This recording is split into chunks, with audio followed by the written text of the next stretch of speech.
back our channel Geek Pro Coder. I am Rohit. Today I am discuss about cross join. पढ़ रहे हैं तो joining है और हाँ आज हम लोग ज्वाइनिंग का पांचवा जो है सो टाइप देखेंगे। ज्वाइनिंग का पांचवा टाइप क्रॉस ज्वाइन, ठीक है। तो आज की वीडियो में क्रॉस ज्वाइन देखने वाले हैं। पिछली वीडियो में उन्होंने जाना था डिफरेंस नेचुरल ज्वाइन और इनर ज्वाइन का डिफरेंस जाना था, और इस वीडियो में क्रॉस ज्वाइन जानेंगे। तो सबसे पहले जानते हैं कि क्रॉस ज्वाइन होता क्या है। बेसिकली क्रॉस ज्वाइन क्या होता है सबसे पहले वो जानते हैं। तो ये क्या करता है ना कि cross join in the square, cross join is the use combine each row और first table and each now, मतलब दोनों जो टेबल होता है, दोनों का जो टेबल होता है, एक फर्स्ट टेबल हो गया एक सेकेंड टेबल हो गया, तो दोनों जो टेबल होता है ना दोनों को कंबाइन करता है। What do mean by combine? तो कंबाइन का क्या मतलब हुआ कि कंबाइन जैसे कि आपका फर्स्ट टेबल में 5 रो है, ठीक है। फर्स्ट टेबल में भी आपका 5 रो है, सेकेंड टेबल में भी आपका 5 रो है। तो पाँचों रो का कॉम्बिनेशन उस 5 रो से होगा, मतलब 5 × 5 हो जाएगा। तो कितना हो गया 25। तो 5 × 5 हो गया 25। तो क्या हो गया कि एक का मल्टीप्लिकेशन सारे के साथ, मतलब पहला का 5 के साथ हुआ, फिर दूसरा का 5 के साथ हुआ, फिर तीसरा का 5 के साथ हुआ, चौथा का 5 के साथ हुआ, पांचवा का 5 के साथ हुआ। तो 25 टोटल मिला के कितना कॉलम हमको प्रोड्यूस होकर मिलेगा, रो प्रोड्यूस होकर मिलेगा 25 रो, ठीक है। तो कैसे होगा, तो उससे पहले हम लोग प्रैक्टिकल देखेंगे तो समझ में आएगा। चलिए उसका सिंटेक्स सबसे पहले जान लेते हैं कि इसका सिंटेक्स क्या होता है। तो देख सकते हैं ये सिंटेक्स होता है, select district from first table का नाम क्रॉस ज्वाइन, सेकेंड टेबल का नाम, तो फर्स्ट टेबल का नाम second table, cross join second table का नाम हुआ है बेसिकली, ठीक है। और इसका आप ऐसे भी लिख सकते हैं, क्योंकि देखिए ये जो है ना क्रॉस ज्वाइन जो क्या प्रोड्यूस करता है, कार्टेशियन प्रोडक्ट प्रोड्यूस करता है। अब कार्टेशियन प्रोडक्ट क्या होता है? कार्टेशियन प्रोडक्ट वो होता है कि दोनों टेबल को जो कॉम्बिनेशन से कंबाइन करके जो उसका मल्टीप्लिकेशन निकलता है वही होता है कार्टेशियन प्रोडक्ट। तो क्रॉस ज्वाइन क्या प्रोड्यूस करता है? कार्टेशियन प्रोडक्ट ही प्रोड्यूस करता है। और क्रॉस ज्वाइन का बहुत कम यूज़ है, बहुत ही कम यूज़ है, हम लोग के लिए बहुत ही कम यूज़ है। क्योंकि ये जो ज्वाइनिंग मेथड है, हम लोग कोई भी चीज़ अगर ज्वाइनिंग करते हैं तो क्या करते हैं, उसका 2 टेबल को जोड़ते हैं और उसमें जो है तो कुछ कॉलम को हटाना या डुप्लीकेट डेटा रहता है उसको हटाने के लिए हम लोग ज्वाइनिंग मेथड को बेसिकली यूज करते हैं। तो इसमें तो बहुत ही ज़्यादा डुप्लीकेटी हो जाता है, तो इसीलिए इसका बहुत ही कम यूज़ होता है, ठीक है। तो चलिए इसका प्रैक्टिकल देखते हैं। तो मेरे पास वही पहले वाला 2 टेबल है, एक एमपी टेबल है एक सैलरी टेबल है। तो उसी में हम लोग जो है सो ज्वाइनिंग परफॉर्म करके देखते हैं, ठीक है। सेलेक्ट डिस्ट्रिक्ट फ्रॉम एमपी, मेरा पास एक पहले से टेबल है और एक मेरा है, एक और टेबल था मेरा सैलरी टेबल। तो सैलरी टेबल भी बेसिकली हम देख लेते हैं, देख सकते हैं मेरे पास एक सैलरी टेबल भी है। तो हम लोग जो है इसमें जो है सो क्रॉस ज्वाइन परफॉर्म करके देखेंगे। देख सकते हैं इसमें दोनों ही कॉलम का नाम जो है, कॉलम EID है, मतलब 2 कॉलम का नाम सेम है। तो अब पता होगा कि अगर 2 कॉलम का नाम अगर नेचुरल ज्वाइन के साथ परफॉर्म करते हैं तो उसमें जो है सो दोनों टेबल में जो मैचिंग रिकॉर्ड रहता है उसी को सिर्फ प्रोड्यूस करता है। लेकिन क्रॉस ज्वाइन में क्या होता है चलिए देखते हैं, ठीक है। सेलेक्ट लिखना है आपको, स्ट्रिक्ट लिखना है, फ्रॉम कीवर्ड आपको देना ही पड़ेगा। उसके बाद आपको क्या लिखना है, उसके बाद आपका पहला टेबल का नाम, तो पहले टेबल का नाम मैं सैलरी रख देता हूँ। उसके बाद लिख देना है क्रॉस ज्वाइन, और फिर उसके बाद क्या लिखना है, उसके बाद लिखना है आपका सेकेंड टेबल का नाम। तो मेरा सेकेंड टेबल है MP, first table second table आगे पीछे कर सकते हैं, कोई दिक्कत नहीं है, ठीक है। इंटर करते हैं, देख सकते हैं दोनों टेबल का कंबाइनेशन कितना मिला मुझे, 60 रोज, मतलब 60 रोज प्रोड्यूस होकर मुझे मिला।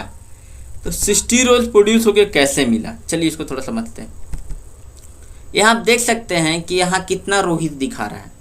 यहाँ पहले 10 रोहित दिखा रहा है, 10 रोहित यहाँ तक दिखाया, फिर राजा से स्टार्ट किया। तो कितना राजा दिखा रहा है, कितना राजा दिखा रहा है, तो 10 राजा दिखा रहा है, 10 राकेश दिखा रहा है, उसी के साथ EID भी दिखा रहा है और उतना ही सैलरी भी दिखा रहा है। तो हो कैसे रहा है, चलिए इसको समझते हैं पहले। तो देखिए ये जो रोहित है इसके साथ इंटू हुआ, इसके साथ कंबाइन हुआ, इसके साथ कंबाइन हुआ, फिर इसके साथ कंबाइन हुआ, फिर इसके साथ कंबाइन हुआ, 6 के साथ कंबाइन हुआ, 7 के साथ कंबाइन हुआ, 8 के साथ कंबाइन हुआ, 9 के साथ कंबाइन हुआ, 10 के साथ कंबाइन हुआ।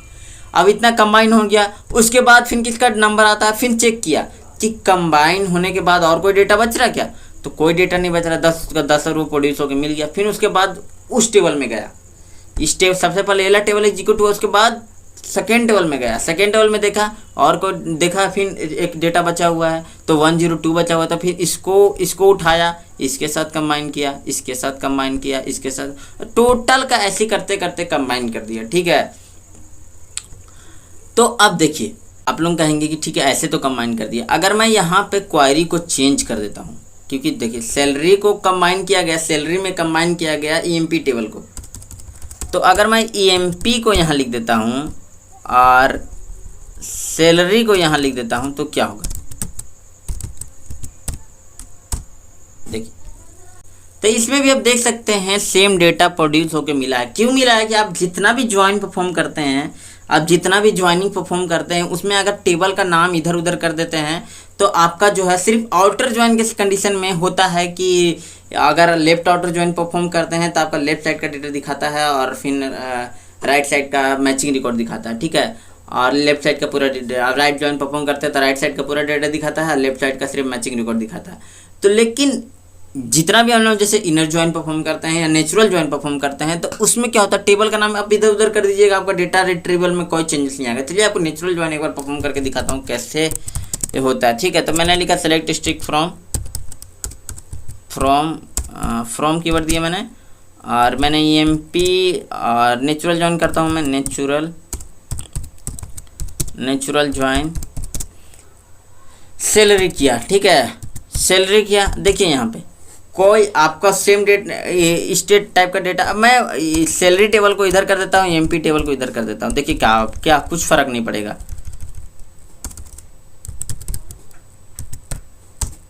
कोई फर्क पड़ा, सिर्फ फर्क इतना ही पड़ता है कि आप जो पहले टेबल का नाम लिखेंगे वो डेटा है वो पहले टेबल में, मतलब जो जिस टेबल का नाम आप पहले लिखेंगे उस टेबल का डेटा पहले रिट्रीव होगा, जिस टेबल का नाम आप पीछे लिखेंगे उस टेबल का डेटा बाद में रिट्रीव होगा। जैसे कि मैंने इस केस में मैंने एमपी को पहले लिखा तो उसका डेटा पहले दिखा रहा है और सैलरी का डेटा यहाँ दिखा रहा है, और मैंने इस कंडीशन में क्या लिखा, इस कंडीशन में सैलरी को पहले लिखा और ईएमपी को बाद में लिखा, इसीलिए यहाँ पर सैलरी पहले दिखा रहा है, उसके बाद ईएमपी का डेटा सारा दिखा रहा है।